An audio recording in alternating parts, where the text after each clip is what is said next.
it might feel like it sucks in the moment, but it is absolutely part of the fun because you're exploring your limits. You're seeing, hey, see to the depths of the well we can go here.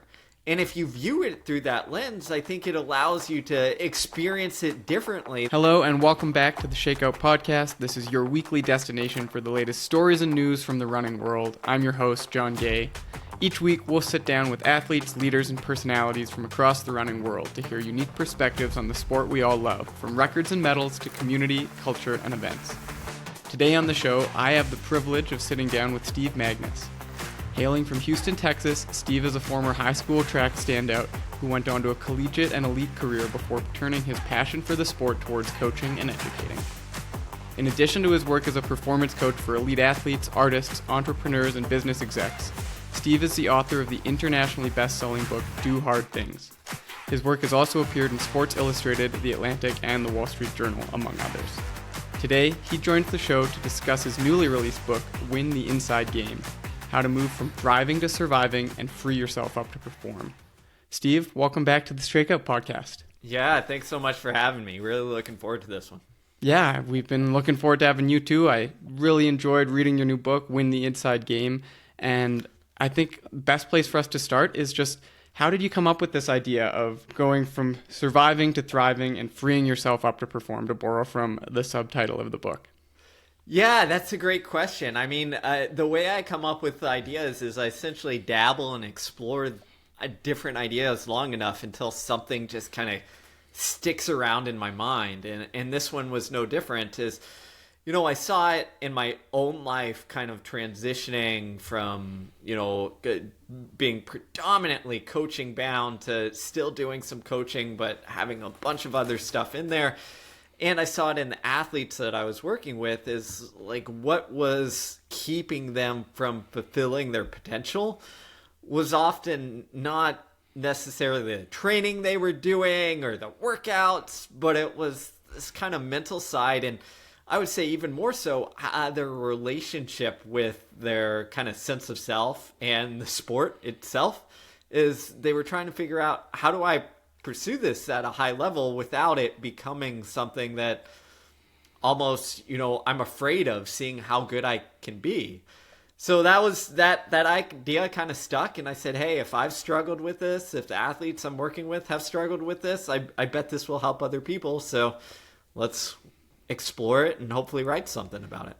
And to use your own words, you kind of followed it down the rabbit hole, it seems, from there. You mentioned right off the top that you dabble in something until it starts to stick and until you start to become kind of infatuated with it, maybe, to use that terminology. And that's a big concept in this book, is the idea of sparking curiosity and then following through on that curiosity. What did that look like in the early days of writing this book and putting it together, following that curiosity?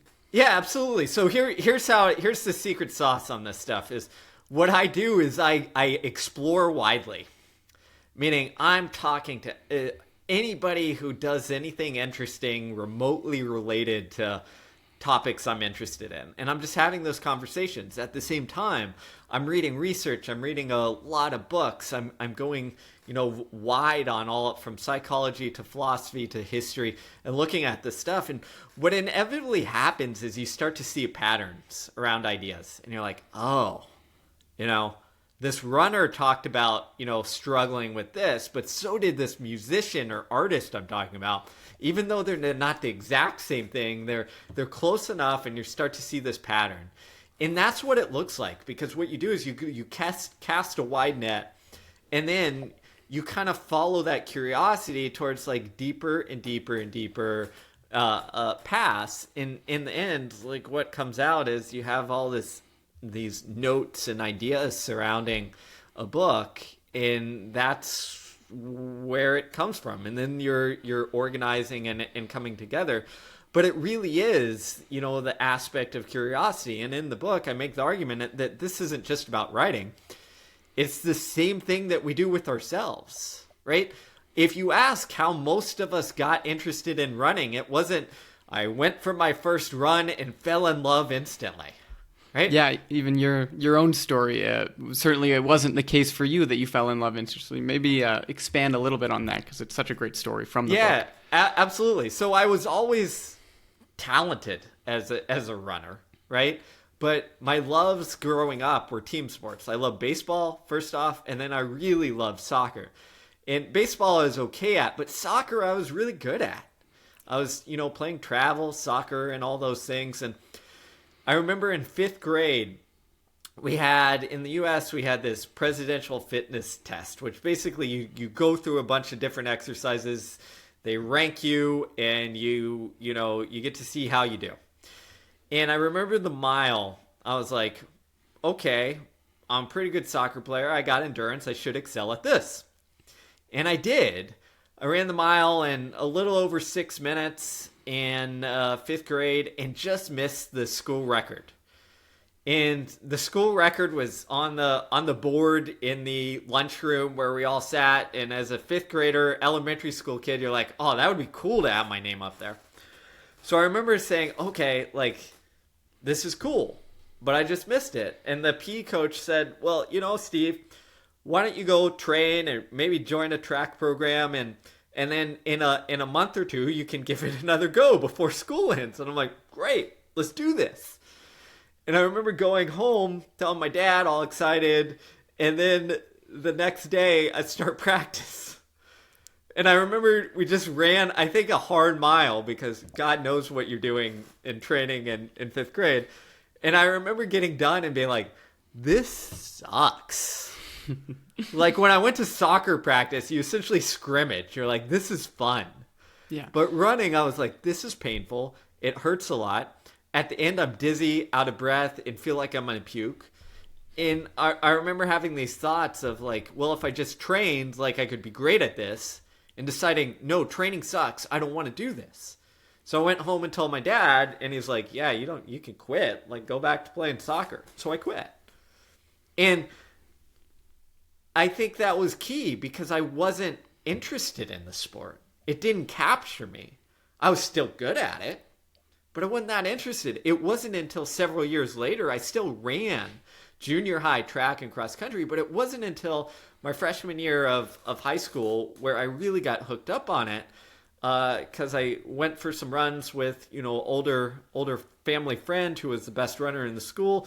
And, I started to fall in love with the sport because I changed on how I viewed it from something that was just pain and suffering to oh, this is kind of cool. I get to do this with other people. I get to explore my potential. If I train more, I get better. There's a path here. And it wasn't instantly falling in love.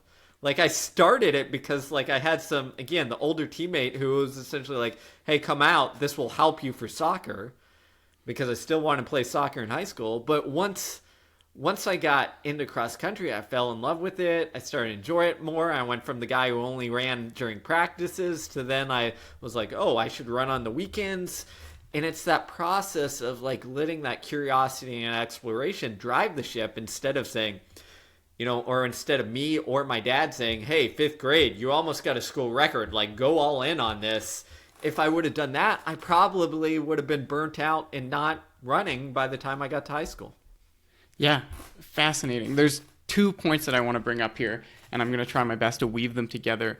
Early in the book, and I think it's telling that your own origin story in the sport revolves so closely to this, you talk about the idea of the middle school lunchroom as this pressure-filled environment where everything is driven by extrinsic motivators. You want to fit in, you want to be accepted, you want to do the easy thing that gives you the quickest payoff. And it's not lost on me that middle school lunchroom was, in the realist sense, the setting in which you first had this discovery of running. And yet you were able to take a step back and realize at this age, this is not making me feel like I'm part of the wider community. I'm not interested in this. It sucks. It's painful. I might be good at it, but the reward right now is not there for me. And then shortly later in the book, you talk about the idea of, again, coming back to curiosity and that self-discovery where a sport or an activity stokes the fires of enjoyment. And it's once you've stoked that fire that it really starts to well up in you. And it's that idea that you're pursuing it not for the extrinsic motivators anymore, but because there's this intrinsic drive. Do you want to maybe touch on that? You've already kind of started us down the story of your time as an athlete, but clearly at some point that intrinsic motivator became strong enough that it led you out the door on the weekends. It led you to those 15-mile long runs during your high school days. Where did you start seeing that shift? Yeah, absolutely. I started seeing that shift once I think I became part of a team. And what happens is we know this from decades of research inside and outside of sport. If we look at stoking that intrinsic fire, it comes from basically three things. A sense of belonging, so the community around you, like doing things with real people in the real world. It comes from autonomy, meaning you have a sense of control over it, meaning you're choosing to do the thing. It's not being forced upon you. You have some autonomy in there. And then competency, which basically means mastery, or like figuring out how can I see myself progress and get better and grow in this. And I think what happened is when it was me just saying, okay, I want to go for this record, I want to get this, blah, blah, blah. That's that extrinsic driver, and there's not those three things behind it. Yeah, there might be a little of competency, I'm pretty good at this, but not the other two, right? Mm-hmm. And because I'm just doing it to satisfy my coach, my parents, or, my desire to get this award, and that's it, okay? What happened is I grew as an athlete is the other things started to kick in, right? I'm part of a team. It's, hey, I enjoy hanging out with these people. I enjoy going on runs with me. I get to explore who I am both as an individual and as a teammate as part of this group in this collective. It's that ability to choose to have that autonomy where you start to see like, hey, I can make progress, but that progress is kind of determined by how much I want to work at this thing. Do I want to put in the work to get better or do I not? And I remember it as a high school freshman, I started to get really good, right? I went from, winning the freshman division to being our top kid on varsity as a freshman. And I ran, I think my freshman year in high school, I ended up running 4:21 for the mile. And I remember those conversations where, again, before that in 8th grade, I think I ran 5:10. So it was a big jump. So I remember these conversations with the coach there being like, hey, you're pretty good at this. Like, do you know where you could go with this? I'm like, I have no idea. I don't know what any of this means. And then to my coach's credit, they would say, hey, back in the day, it was like, go watch Without Limits. And I'm like, I don't know who Steve Prefontaine is. And they're like, I'm sure back then it was like DVD, here's the DVD, like have at it. And you're just like, okay. And then, you get hooked up on the sport and you start getting interested in it and you get that passion around it. And that's really what it's all about. And if you look at the research, it's not just my story, there was a wonderful recent analysis, I think of like 6,000 Olympians or professional athletes done by the Swiss Olympic Federation that found that those who had higher levels of intrinsic motivation when they were young were more likely to make it to the highest level because it feeds that motivation, that fire that will last for a long time. If all we've got is the awards, accolades, and the achievements, that might help us for the short term, but eventually it's not going to be strong enough to carry us through. Yeah, and that reminds me of another point that you bring up in the book, that idea of our identity within any of these different spheres of our lives. You talk about the simple difference between thinking of yourself as someone who does something versus someone who is a certain way, an I am versus an I do mindset. And you mentioned that there's pitfalls to that I am mindset, and we'll dive into those in a little bit. But is it safe to say that you really kind of adopted that identity through your high school years? Running's not just something I do or something that I'm good at, it's who I am. You talk about watching Without Limits, and I feel like that's the gateway drug to a running identity for every high school track and field runner, certainly every skinny grade 9 boy who's finally found an area of their life where they fit in and they belong and they see themselves in Steve Prefontaine. They're going to go out and run suicide pace. Fair to say that was you to a certain extent, that you became someone for whom running was who you were? Absolutely. That was me. I was hooked up. I was, Prefontaine, let's go. And that is the gateway drug for so many runners is that story and movie and legend. So absolutely. And I think what comes with it is that it can be good and, as you said, have some pitfalls. When you identify with something, it becomes easier to get out the door because it's no longer, hey, I just do this thing. This is part of who I am. And because it's part of who I am, like that means I go out for a run every day. There's no question about it. It's like brushing your teeth. And that can be good. But like many things, the thing that, makes us good often is the thing that gets in the way of allowing us to be great. Because if you identify completely with the thing and you turn your identity over to, I am a runner and this is all I am, what it actually does is eventually it makes you fragile. Yeah. Because every single race is a proving ground. It is, I am lining up and I'm proving who I am. Steve the runner is going to get validated or not today. And what we know, again, from research, from psychology, from biology, is we might think that we perform well there, but for 99.9% of us, we don't, because our brain goes like, holy crap, it is me on the line. If I fail, like, I am useless. I'm not good. Like, I am as a person a failure, not that I lost this race. I am a failure. And when we live in that space, it just does not lead to A, good well-being, but also B, us reaching our potential. You talk about, again, that difference between surviving, I need to do this because if I don't, I'm a failure, versus thriving. And a concept that you touch on a lot throughout this book is the idea of psychological richness, of complexity. How does creating that complexity allow us to thrive more? How does it bring down some of those barriers to performance and free us up? Yeah, what it does is it creates a more robust you, or a more robust, you and your community. And what I mean by that is it kind of takes us from, our brain likes to simplify.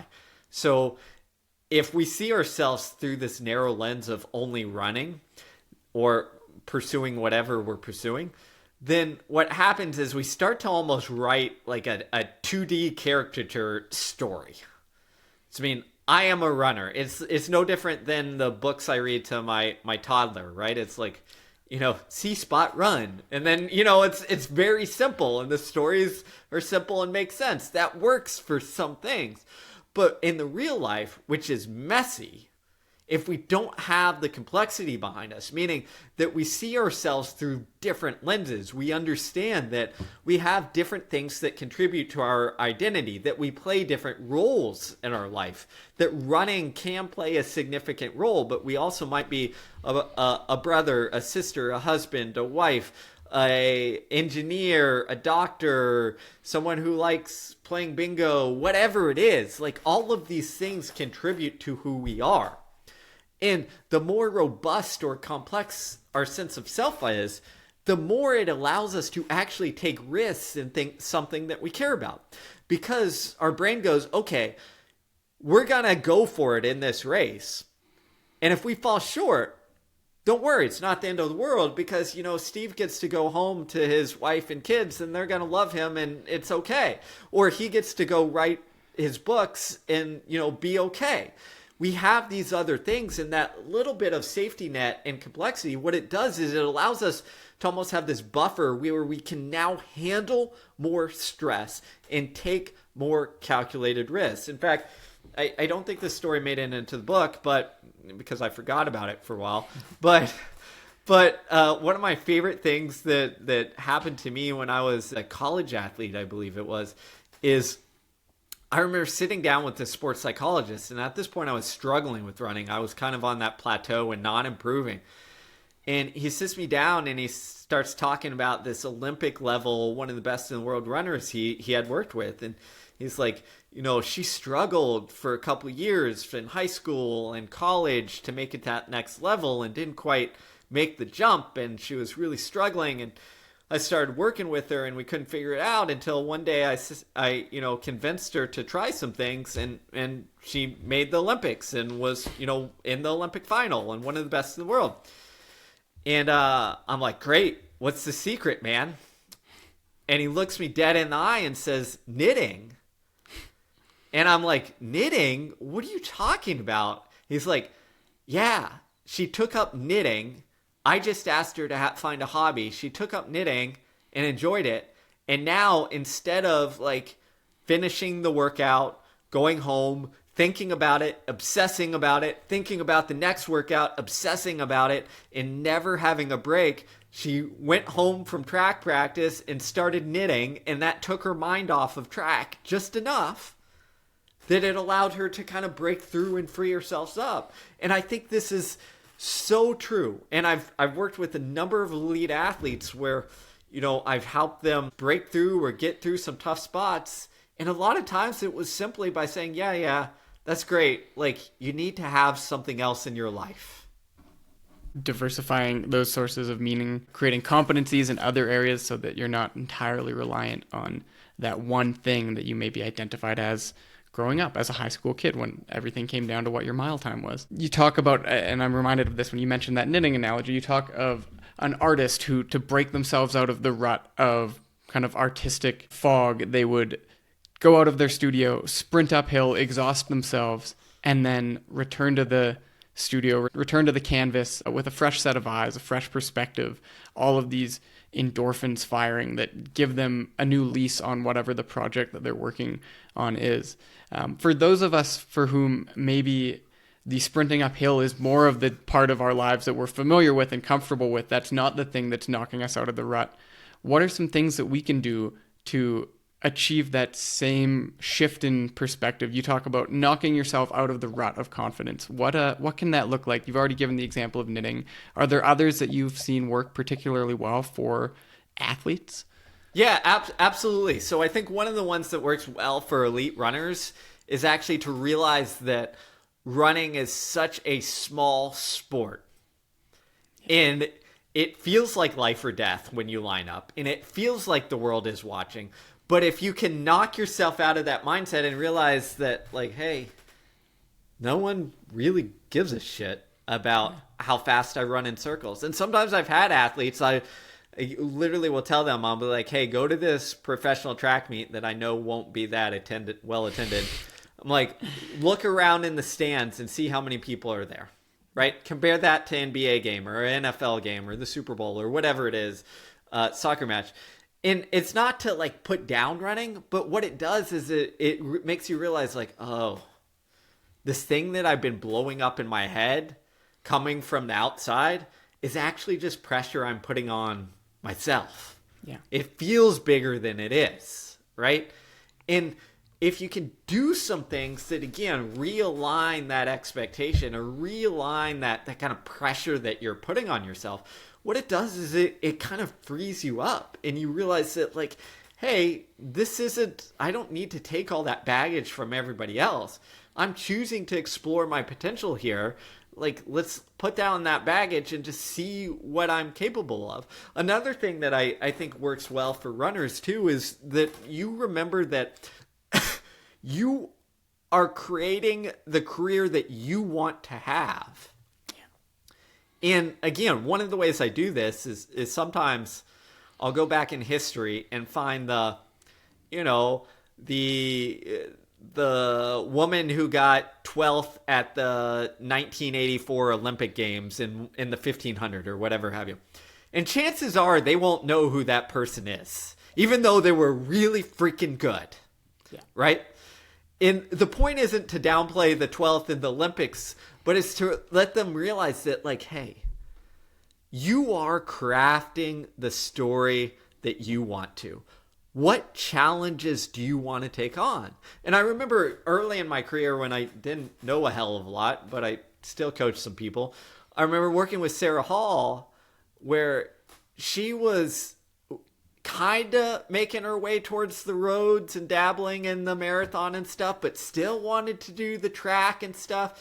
And I remember having these conversations where Sarah would be like, I want to run the road mile championships. And I'm like, but you're running the half marathon championships 3 weeks before. These are two completely different events. But she was just like, I'm excited about it. I want to give it a go.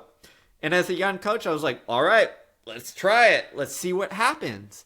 And what I learned from that is often, the reason Sarah wanted to do that is she got her excitement, that intrinsic drive from like doing challenging races and just seeing what she could do. She loved that part of running and racing. So create the avenue for that, create the space for that. I mean, even you still have to do that. I mean, recently I was working with Natasha Rogers, who, as of this recording, just a couple days ago, ran 2:23 for the marathon in Japan. And I remember having a conversation with her on the build-up and comparing it to our first marathon build-up, which didn't go well with another group. And I said, you know what? Like, there's many different ways to train for the marathon that have been successful. Everyone will tell you, you need to do this, this, and this. And there's some basic ingredients, right? But if you look across athletes, and I'm fortunate to either have coached a lot or seen a hell of a lot of training programs, you see that like there's a lot of ways to roam. So I said, guess what? You didn't like that way and doing X, Y, and Z. We can get similar adaptations from like doing this, this, and this. Does this sound like more fun? And she was like, yeah, this sounds like more fun. I can do this. I'm like, all right, we'll try this. And it sounds like it sounds dumb, right? As a coach, you're like, no, you need the perfect training program.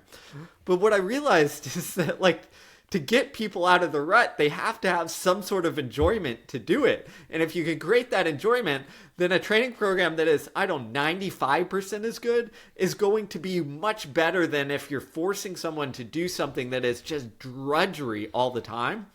And I think the same thing applies to, the rest of us is like, find ways to knock yourself out, either by giving yourself perspective or finding ways to get that enjoyment increased by just taking a different path.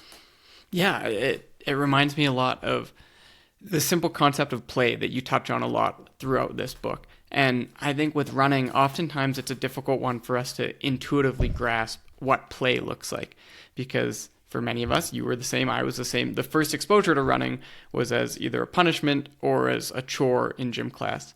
And so the idea of run as this exploration, as this play opportunity is so often lost on us. Another example that you use, you talk about going for a run in a beautiful park and running past a gym, and the bank of treadmills is just full of people. It's a beautiful spring day, and there's all of these people inside behind glass toiling away on treadmills. And you talk about that difference between play and doing it as a chore. Maybe you can touch a little bit more on that, and we can delve a little deeper into that concept of play and how it pertains to something as simple and oftentimes maybe negatively connotated as running. We look at running as torture. I mean, it not always, but it kind of is that. In fact, this past weekend, I was at a big conference that was like a basketball conference. So NBA and all these other sports, professional sports. And, I remember just in one of the panels, they asked these former pro athletes like Sue Bird and Megan Rapinoe, soccer star, WNBA star, what they were doing in training. And they gave them options on like their favorite or least favorite training. And the option they gave for running was not just running, going for a run, it was treadmill. And everyone talked about going on the treadmill for training. And I remember I had a conversation after they got off with some similar people and saying like, no, you guys get it wrong. Like when we go on the treadmill, it's a chore. Yeah. It's exercise. When we go outside, we can turn it into play. And what I mean by that is play is this. It's something you're choosing to do that brings that intrinsic drive, that has a notion of just exploration for exploration's sake. And yeah, you can do this somewhat on the treadmill. I'm not bashing it all the time. I get it. Canada, it's cold outside. Totally get it. My mom's from Canada, so, get it. Go Canada.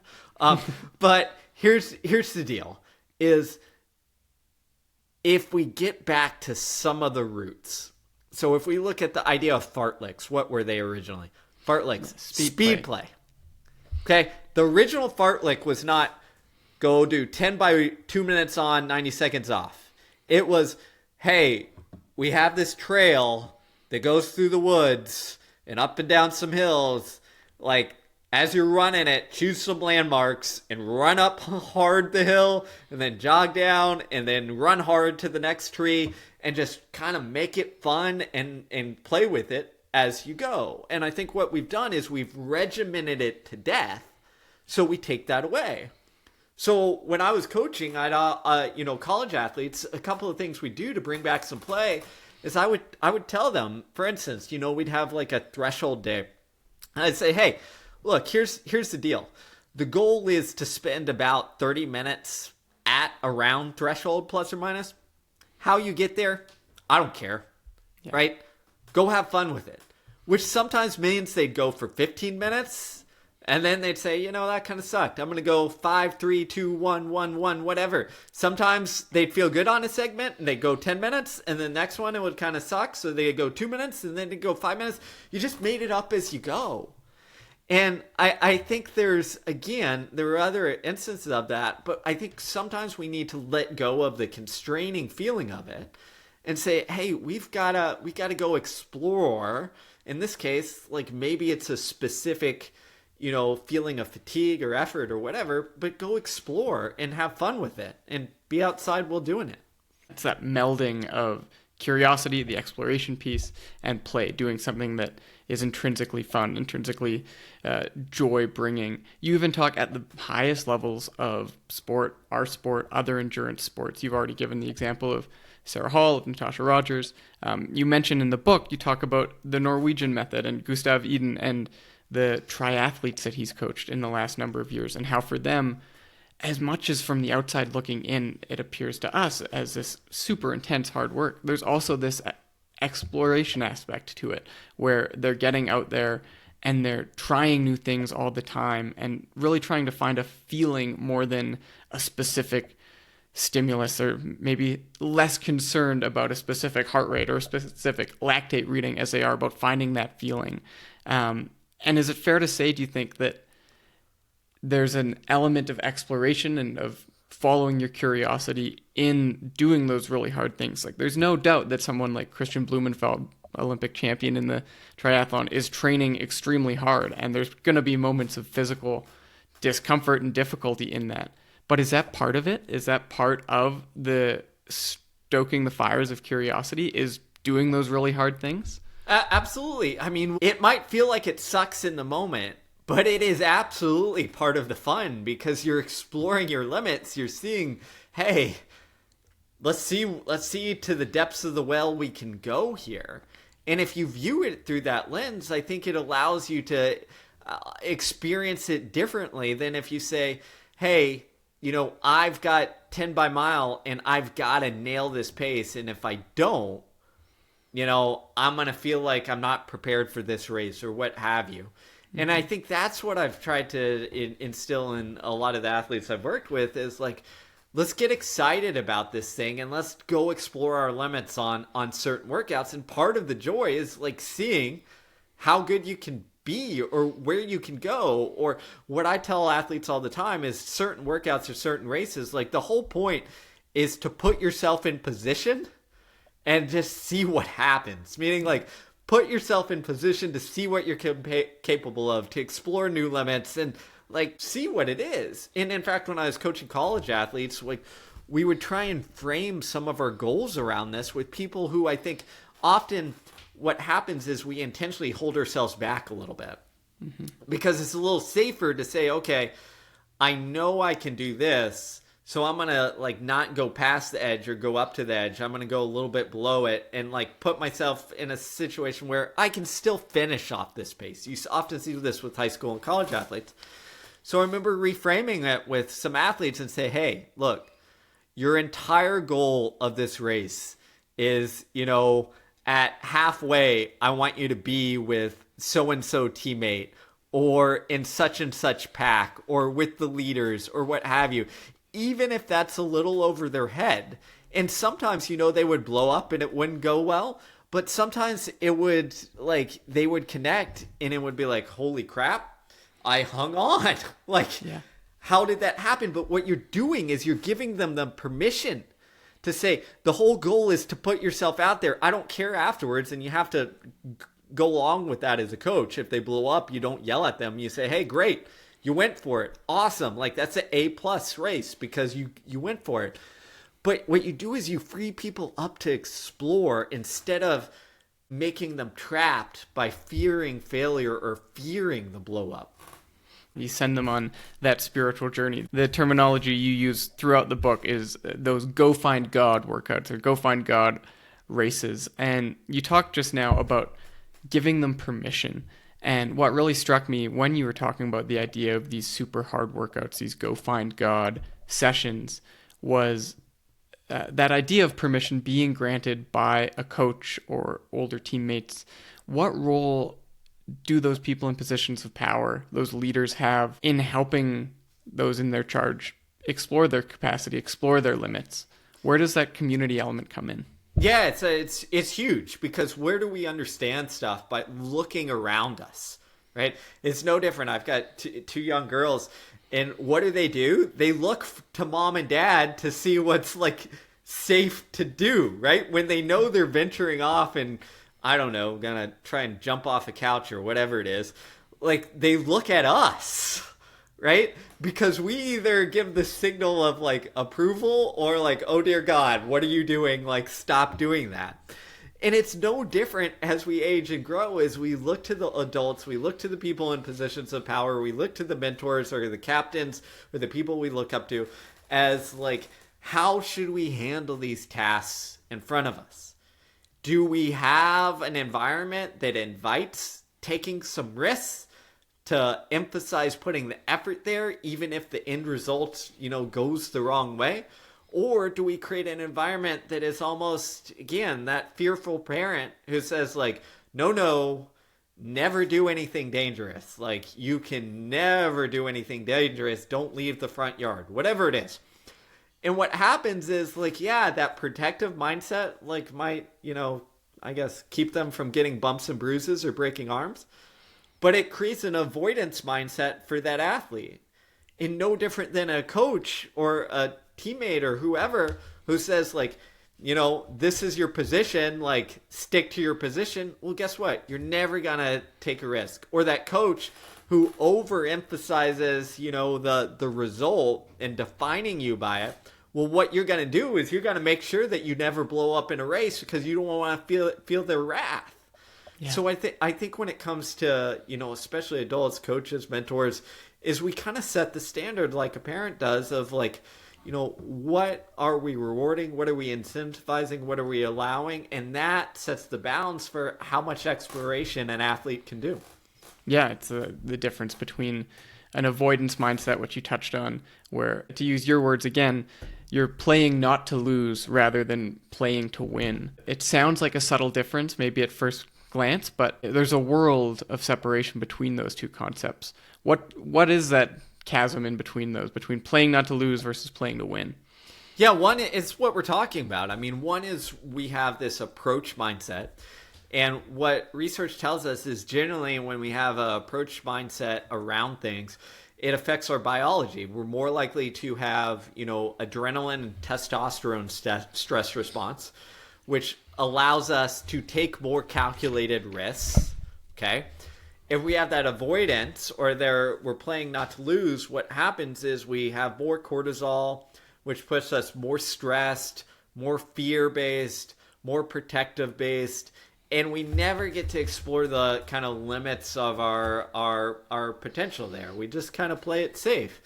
And what we want as an athlete is the whole freaking point is to see what we're capable of, to see how good we can be, both as individual or if we look at it as a team.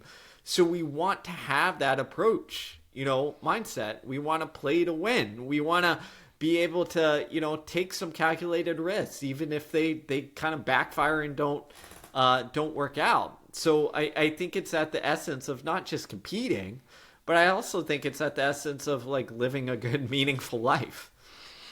We've talked a lot about running and this approach to performance in the context of running, which it's the sport we both know.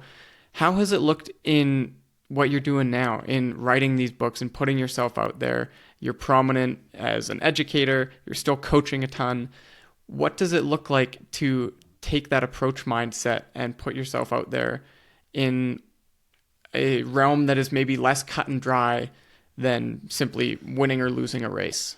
Yeah, I mean, here's the thing. I think running explains the world. So to me, it's the same stuff. And performance is performance. I think the difference is it's not as cut and dry. It's not black and white. It's not I ran faster, I ran this time, or I didn't, or I won this race, or I didn't.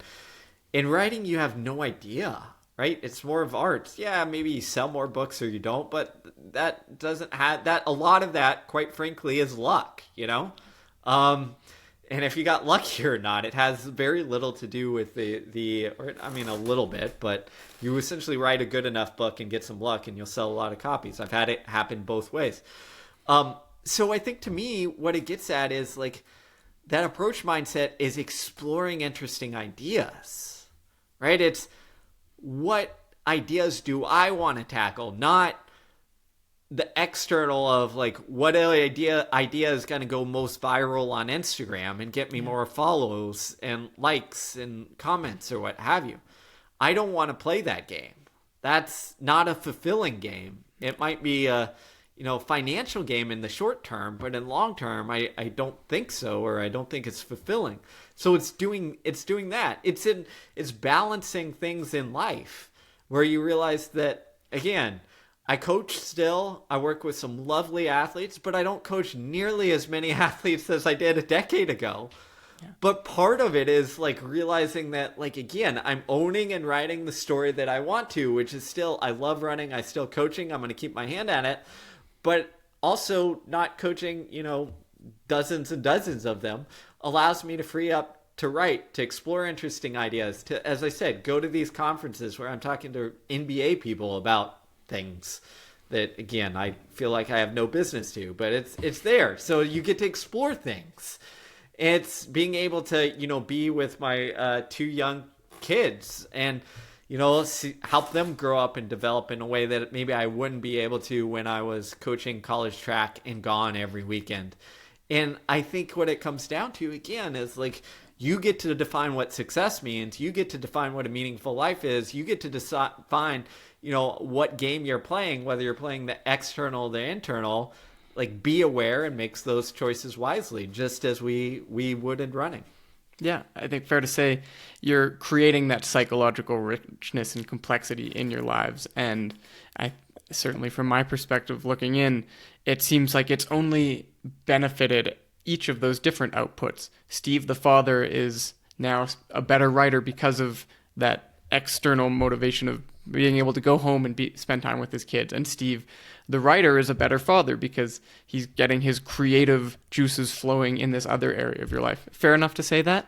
Absolutely. And I think it's helped me become a better coach because, like, I don't give a shit anymore. Like, what I mean by that is, like, 20-something-year-old Steve is like, oh my gosh, I got to coach this champion and get an Olympian on this and this and this. And, Steve now is like, whatever, like, I don't care. I'm going to help the athlete sitting in front of me try to achieve their potential and get better. If they make this or that, like, it doesn't matter to me because I'm not playing that game. I'm not doing it. And I think that has made me a much, much better coach because it changes the decision making, right? The decision isn't win at all cost. It's how do I help this person both as an athlete, but I think also like as a human being, like get what they want to get out of this sport so that it helps them in life. And I think that, again, makes me a better coach. Yeah, running is the vessel to self-discovery rather than the be-all and end-all. Bingo. Steve, what are some ways that the listeners can apply some of these tenets to their own life? Yeah, absolutely. So I think a couple things that I think for those listening, one, and we kind of talked on this, but I think it's probably the most important, is like being aware of who you're surrounding yourself with. Mm-hmm.